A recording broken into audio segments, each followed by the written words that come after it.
We are going to go over just 3 kind of basic steps in tasting wine.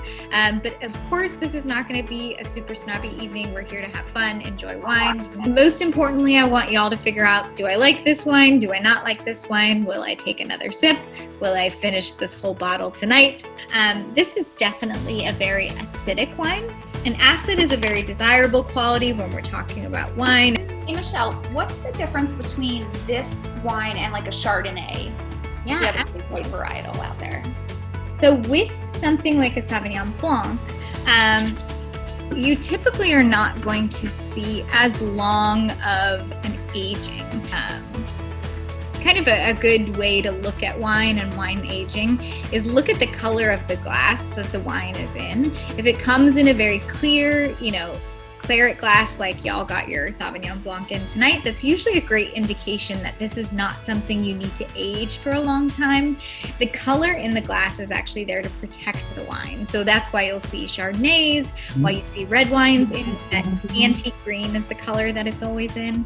Because we tend to do our Pinot Noir whole cluster.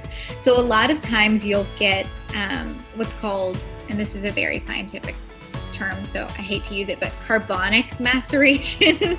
And that's when the grape itself starts fermenting whole. So you'll get some really fun kind of light raisiny qualities when it does that. So, and this is in our tasting, our first little introduction to tannin.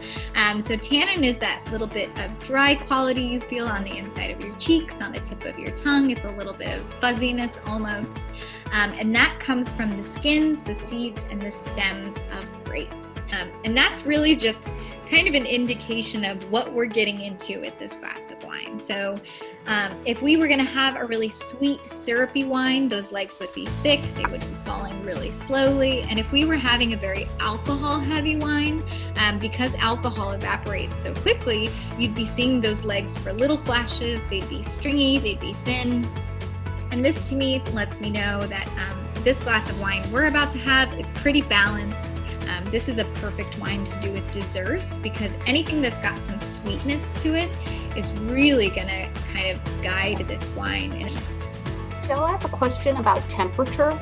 Yeah. I was always told that red wine you never put in the fridge, white wine you always refrigerate. But sometimes I like my red wine cold. Is that a no-no? Is that That is totally okay. I'm a huge proponent for chilling a red wine, okay. Especially something that's a little medium bodied, but also, and we'll get into this because we just made y'all open 3 bottles of wine. The fridge is kind of the safest place for wine.